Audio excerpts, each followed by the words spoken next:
Salut, c'est Florian, bienvenue dans cette nouvelle vidéo. Je t'ai aujourd'hui préparé une vidéo, je ne sais même pas encore comment elle va s'appeler, simplement je sais qu'elle va être extrêmement intéressante, extrêmement enrichissante. Je vais te détailler les chiffres de tous mes achats immobiliers, en tout cas toutes les charges, tous les loyers qui rentrent en face de ces charges et quel est le delta, est-ce qu'il est positif ou négatif, est-ce que j'ai un cash flow tous les mois ou est-ce que je dois remettre de l'argent de ma poche. Je te spoil tout de suite. Si je devais remettre de l'argent de ma poche, je n'aurais pas réalisé ces investissements. Je les réalise pour avoir un cash flow et pour me créer des revenus passifs. Donc, sur ces trois investissements, pour les trois, je suis dans le vert et pour certains, c'est de pas beaucoup et pour d'autres, c'est énorme. On va commencer par mon premier investissement qui est à la fois le plus rentable et donc le premier. Donc je suis assez content dès le début d'avoir fait un investissement aussi rentable. C'est d'ailleurs ça qui m'a permis par la suite d'enchaîner les autres investissements.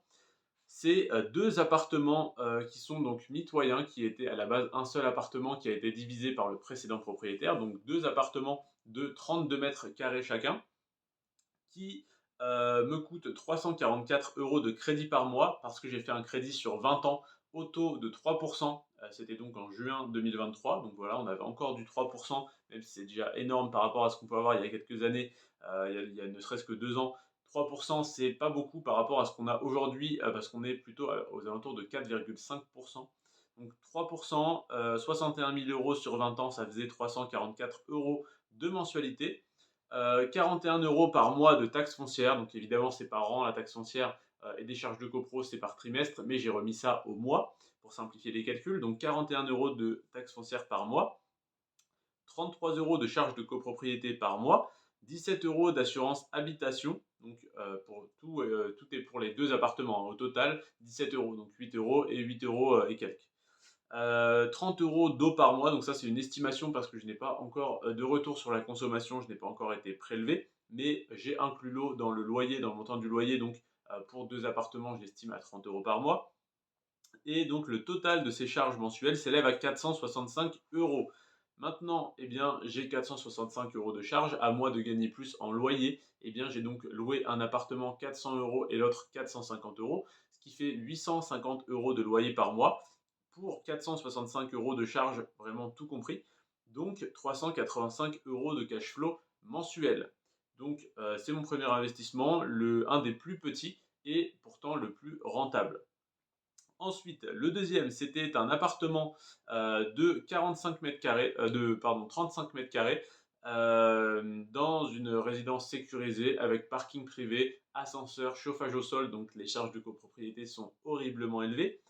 Le crédit s'élève à 270 euros par mois. Donc là, on était à 3,9%. C'était un mois et demi après, mais on était déjà à 3,9% sur 20 ans toujours, pour un montant donc de 45 000 euros. Ça fait 270 euros par mois de crédit. Une taxe foncière à 42 euros par mois. 79 euros par mois de charges de copropriété. Je te disais, c'est énorme, ça fait pratiquement 1000 euros à l'année et elles vont augmenter pour l'année prochaine et ça va me faire pratiquement du 100 euros par mois. L'assurance habitation, tout risque, tout compris pour 12 euros par mois. L'eau pour 10 euros par mois, l'électricité pour 50 euros par mois. Donc ça, c'est des estimations parce que j'ai inclus l'eau et l'électricité dans le prix du loyer. Je sais que ça peut être considéré par beaucoup comme une mauvaise décision. Je loue l'appartement à un ami, je suis prêt à prendre le risque pour lui simplifier, nous simplifier la vie, de laisser le contrat d'eau et le contrat d'électricité à mon nom. Je paye sa consommation, mais je lui ai fait un loyer tout compris. Et donc, ça me fait un total de 463 euros de charges mensuelles. On notera que sur le premier investissement, on a un total de 465 euros de charges pour deux appartements. Là, on a un total de 463 euros de charges, donc 2 euros de moins pour un seul appartement. Donc, les charges sont tout simplement deux fois plus élevées, que ce soit au niveau du prix, donc au niveau du crédit. La taxe foncière, sur l'autre, on est à 41 euros par mois pour deux appartements. Là, on est à 42 euros par mois pour un seul appartement toujours. Charge de copropriété horriblement élevée. L'assurance habitation, j'ai pris du tout risque parce que, quitte à être dans une super résidence, autant vraiment tout mettre sur du standard haut de gamme et j'aurais pu économiser 3 euros par mois en payant 9 euros par mois pour une assurance qui ne couvre pratiquement rien. Donc, tant qu'à faire, je prends celle-là. Et donc, le total des charges mensuelles s'élève à 463 euros par mois pour 500 euros de loyer, soit 38 € de cash flow mensuel. Donc malgré toutes ces charges extrêmement élevées, je m'en sors avec un cash flow positif, faible mais positif. En hiver, je serai en négatif parce qu'il n'y en aura pas pour 50 € par mois d'électricité, mais peut-être plutôt pour 100 €, voire plus, alors qu'en été, on en aura peut-être pour 10 ou 15 €. Donc voilà. Le but de cet appartement n'est pas de le garder en location très longtemps parce que les charges de copropriété et la taxe foncière sont beaucoup trop élevées et que ça bouffe beaucoup trop de rentabilité. Je compte donc juste faire un achat, rénovation, revente. Je suis en fin de rénovation, mais l'appartement est déjà loué. Voilà, c'est l'avantage que ça soit loué à un ami à moi. Il ne m'en veut pas. En tout cas, j'espère que l'appartement ne soit pas parfait pour l'instant, qu'il soit encore en rénovation, mais c'est parce que je lui mets des meubles, voilà, des éviers, des lavabos, comment dire, tout, des plaques de cuisson neuves, un frigo neuf, tout de neuf et de très bonne qualité. Donc il ne m'en voudra pas, j'espère. Donc 38 € de cash flow mensuel tout de même. Et mon dernier investissement, c'est un immeuble de 4 appartements où il n'y a donc pas de taxe, pas de charge de copropriété parce que je suis en monopropriété. J'ai un crédit de 972 € par mois dessus, tout simplement parce que le bien, je l'ai acheté 160 000 € pour 4 appartements, donc ça fait 40 000 € par appartement. C'est un prix raisonnable, hein, à peu près dans la moyenne de ce qui se fait par ici. Donc 972 € par mois de crédit, 120 € de taxes foncières par mois et 40 € d'assurance habitation pour le bâtiment entier. Ce qui fait donc un total de charges qui devrait être les seules charges que j'ai à ma charge réellement de 1 132 € par mois. Cependant, l'ancien propriétaire a fait des loyers tout compris. Il a donc inclus l'eau chaude, donc l'eau chaude sanitaire, le chauffage au fioul. C'est hallucinant les prix, voilà, de ce qui passe par an. Il passe à peu près 3 500 € de fioul par an pour chauffer les 4 appartements. Donc voilà, chauffage au fioul, l'électricité, l'eau, enfin voilà, tout inclus dans les loyers. Donc ça fait 271 € par mois en moyenne de fioul, 79 € d'électricité et 50 € d'eau. Donc, en charge mensuelle, ça fait donc 1 132 € plus ces 400 € donc de charges fioul, électricité et eau, soit 1 532 € par mois de charges. Et les loyers actuels s'élèvent à 1 610 €. J'ai donc 78 € de cash flow mensuel. Je suis en positif, tout va bien. Je n'ai pas d'argent à remettre de ma poche, ça tourne sans souci. Par contre, je souhaite changer de chauffage au fioul, je souhaite passer sur une chaudière électrique, j'attends le devis de mon plombier.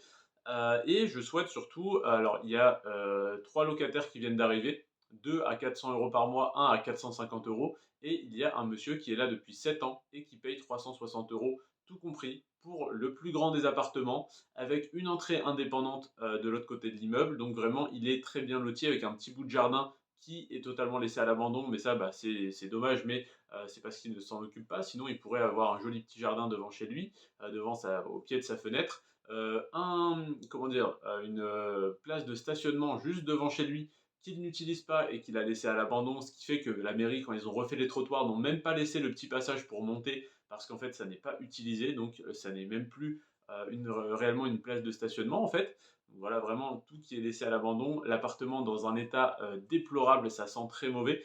Et donc, il n'est pas entretenu, il est là depuis 7 ans, il a un loyer sous-évalué. Je lui ai donc gentiment demandé de quitter les lieux parce qu'il me l'a proposé. Il m'a dit, que, quand j'ai visité avec l'ancien propriétaire, si vous achetez, je suis prêt à quitter l'appartement si vous le souhaitez, c'est à vous, enfin ça sera à vous, donc je fais ce que vous voulez.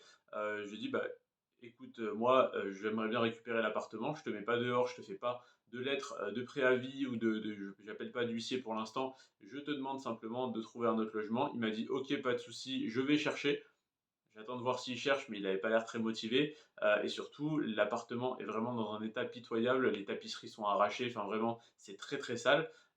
Et je lui ai fait, enfin, j'ai sous-entendu pour qu'il réalise que l'appartement était dans un très mauvais état, que voilà, que l'appartement était en mauvais état et qu'il y aurait beaucoup de boulot. Et il m'a répondu, oui, oui, il y aura beaucoup de boulot quand vous le récupérez ou quelque chose comme ça. Sous-entendu que c'est moi qui vais devoir le remettre en état. Donc, j'ai hâte de voir ce qu'il en sera et ce que ce monsieur va faire, s'il est honnête avec moi ou pas. Je ne le mets pas dehors, mais je ne peux pas non plus me permettre d'avoir un loyer sous-évalué, le plus grand des appartements dans cet état-là et voilà, bah, ça sent mauvais jusque dans les parties communes de l'immeuble, tellement l'appartement n'est pas entretenu et sale. Donc voilà, je vais voir ce que je peux faire pour ça, mais en tout cas, si ce monsieur partait et donc arrêtait de payer son loyer à 360 euros, je rénoverai l'appartement et soit je le passerai en Airbnb, soit je le louerai à 500 euros par mois. Et vu la demande qu'il y a sur le secteur, je pense que ça serait une très bonne chose et que ça se louerait très facilement de le louer à 500 euros par mois à voilà, quelqu'un de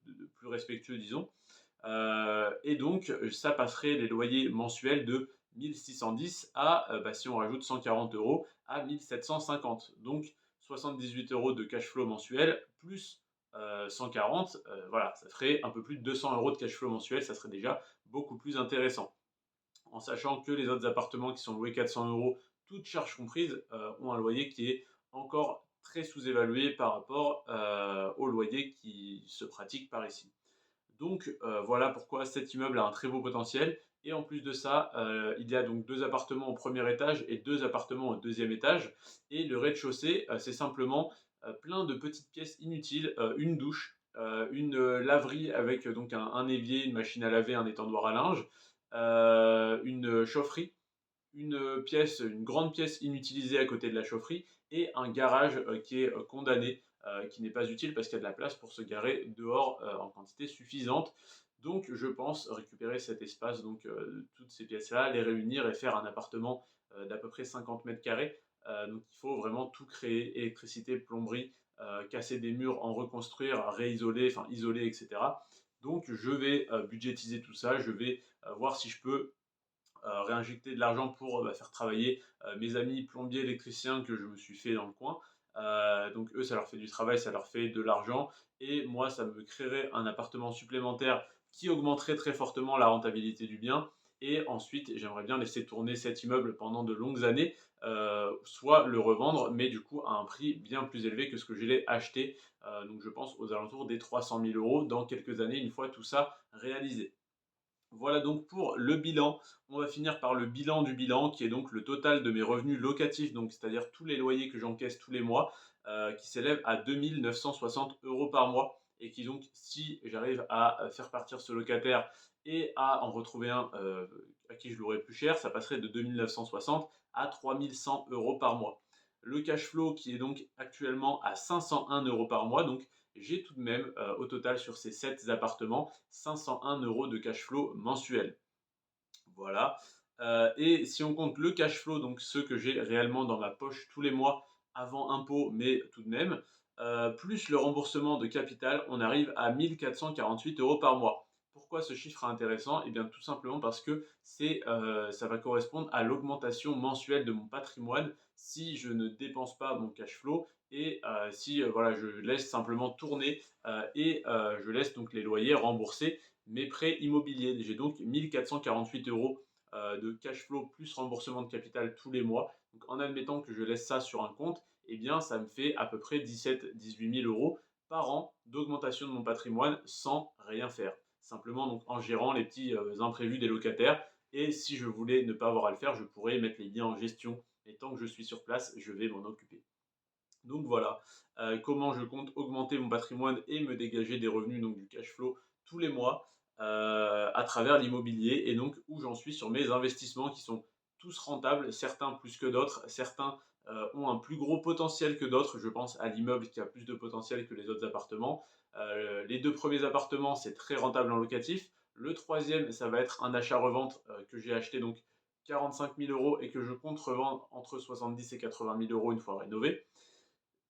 Et pour l'immeuble, du coup, bah, je compte créer un appartement supplémentaire, rehausser les loyers quand les locataires partiront. Je ne vais pas augmenter les loyers des locataires en place, parce que ça augmenterait à peu près tout le monde de 10 euros par mois. Donc ça peut être intéressant, hein, sur 4 ou 5 appartements. Ça pourrait en effet être intéressant, mais je ne compte pas le faire pour le moment. Et donc voilà où j'en suis à peu près sur mes investissements immobiliers. C'est pas à peu près d'ailleurs, c'est très précisément. Et j'espère que ces chiffres, que ces infos ont pu te servir. Je vais d'ailleurs finir cette vidéo en te donnant autre chose, en te donnant une information très intéressante que je n'ai pas trouvée sur YouTube quand j'ai voulu commencer à investir. C'est le détail du coût de l'achat de mes 2 premiers appartements. Donc, Le prix d'achat est de 61 000 euros. J'ai 20 194 euros d'intérêt dessus, plus l'assurance assurance groupe, ça s'appelle, et les frais, 929 euros, donc un total de 82 123 euros. Donc prix d'achat, intérêt plus assurance de prêt, 82 123 euros. Ce que j'ai dû financer cash, donc comptant, c'est les frais bancaires pour 685 euros, les frais d'organisme de cautionnement qui sont également des frais bancaires de 546 euros et des frais de notaire de 6 712 euros pour un total de 7 943 euros que j'ai dû mettre de ma poche. Et donc, si on prend le total à crédit plus comptant, ça fait donc 90 066 euros que m'auront coûté ces appartements si je les détiens sur 20 ans. Et donc le rendement prévisionnel, eh bien, je n'ai pas besoin de te le détailler, même si bah, ça peut être intéressant d'ailleurs parce que j'avais prévu de louer 350 euros par appartement au début. C'était ça comment dire, mon prévisionnel, de louer les deux appartements 350 euros chacun. Sauf qu'en fait, une fois rénové, j'en ai loué un 400 euros et j'aurais pu le louer en fait plus cher que ça, mais tant pis, c'est trop tard. Et l'autre 450 euros, il s'est loué en 24 heures également. J'ai mis l'annonce le soir à 1 h du matin en rentrant chez moi. Le lendemain matin, j'ai vu une vingtaine de messages, je crois, dès le matin, donc à 9 h du matin. J'ai répondu aux profils les plus intéressants et je l'ai loué dans l'après-midi à quelqu'un qui était disponible, qui était sur place pour la visite. Et donc, c'est désormais un de mes locataires en qui j'ai le plus confiance et qui est plombier, qui me fait des appartements, enfin qui me fait des salles de bain dans d'autres appartements. Donc, c'est vraiment voilà, un très bon choix et ça s'est loué très facilement. Donc, j'aurais sûrement pu louer plus cher.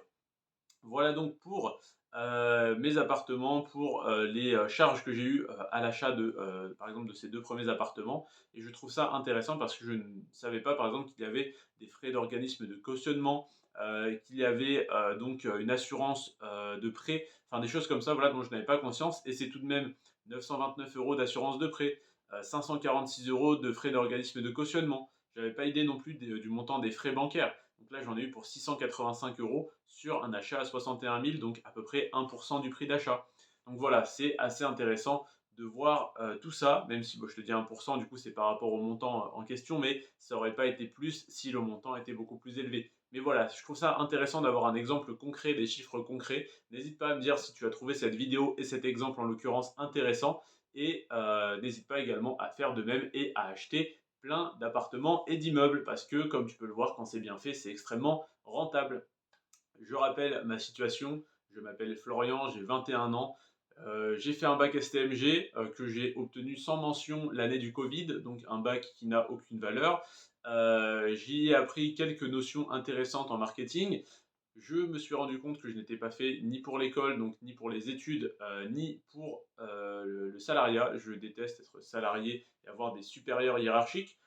J'ai donc fait le choix de me bouger, de déménager à la frontière suisse. J'ai mis 3 mois pour trouver un travail. J'ai tenu donc ce travail qui était un fast-food sur l'autoroute pendant 8 mois et demi et je me suis servi de ces fiches de paye, donc des fiches de paye qui allaient de 3 000 à 4 000, voire même 5 000 euros pour le meilleur mois que j'ai fait. Donc qui allaient, on va dire, des pires mois de 2 500 à 5 000 euros pour une moyenne de 3 600 au total sur toute la durée du contrat avec des fiches de paye donc en moyenne à 3 600 euros par mois. J'ai pu emprunter pour acheter, pour commencer, deux appartements à 61 000 euros, donc 61 000 le lot. Ensuite, 45 000 euros un troisième appartement, puis un immeuble à 160 000 euros, ce qui fait à peu près 300 000 euros de patrimoine immobilier à crédit pour à peu près 1 500 euros de mensualité de crédit par mois. Pour donc, je n'ai plus le montant des loyers en tête, mais il est là pour 2 960 euros de revenus locatifs par mois. C'est donc des investissements très rentables. Désormais, je peux prétendre, si mon employeur daigne me remettre l'attestation employeur, je peux prétendre à 2 000 euros de chômage pendant 8 mois et demi, hein, sur la durée que j'ai travaillé. Donc on va dire peut-être à 2 000 euros, normalement ça serait 2 100 euros sur 8 mois et demi, sauf que c'est sur des mois entiers. Donc ça va faire peut-être 1 900 ou 2 000 euros de chômage sur 9 mois. Je vais essayer de profiter de ce chômage si donc Pôle emploi veut bien me le verser pour rénover mes appartements, pour donc je veux dire pour avoir du temps libre en fait pour rénover des appartements. J'ai également je commence à trouver des petits chantiers de rénovation parce que, bah, en rénovant mes appartements, j'ai les voisins qui viennent me voir, qui viennent me demander si je peux faire pareil dans le leur. Donc j'ai peut-être des chantiers pour faire un petit peu de blagues, un petit peu d'argent, voilà, non déclaré qui peut voilà, être intéressant pour arrondir les fins de mois. Je vais également faire des travaux, donc je te disais, dans l'appartement de ma copine. Donc j'ai plein de choses à faire cet hiver, donc sur les, on va dire, 6 prochains mois. Et ensuite, je verrai si j'essaie de retrouver un travail en Suisse ou si j'arrive à ouvrir ma salle de sport, parce que j'aimerais ouvrir une salle de sport, sans avoir à reprendre un CDI en Suisse pendant 3 à 6 mois, le temps de refaire un crédit. Si j'arrive à le faire sans crédit ou trouver voilà, une autre solution, j'aimerais bien pouvoir ouvrir ma salle de sport sans avoir à re-être une fois de plus dans ma vie salarié parce que vraiment j'ai horreur de ça. Mais si je dois le faire, je retournerai dans le salariat pendant 3 mois, 6 mois, pas plus d'un an, c'est sûr. En tout cas, le temps qu'il faudra, mais moins d'un an, pour pouvoir mettre de côté, avoir une capacité d'emprunt et ouvrir une salle de sport qui sera vraiment le point final de mon parcours entrepreneurial. Et donc, je le rappelle une fois de plus, j'ai 21 ans, parce que souvent les gens ne comprennent pas, ne me croient pas. J'ai 21 ans, voilà, je suis parti de chez ma mère il y a un peu plus d'un an maintenant, il y a un an et quelques mois, et j'ai réalisé tout ça en un an. Je ne le dis pas pour me vanter, même si je pourrais, hein, je pourrais très bien avoir un ego surdimensionné, passer mon temps à me vanter, à être fier de tout ce que je fais. Je suis fier, mais voilà, j'estime qu'il y a des gens qui partent de plus loin que moi, il y a des gens qui réussissent mieux que moi avec les mêmes bases ou en partant de plus loin. Donc il n'y a pas de raison voilà, d'en faire toute une histoire de ce que j'ai fait, mais c'est vrai que beaucoup de personnes trouvent ça assez impressionnant. Donc je préfère quand même raconter mon histoire, même si certains vont dire que je suis prétentieux ou autre, voilà.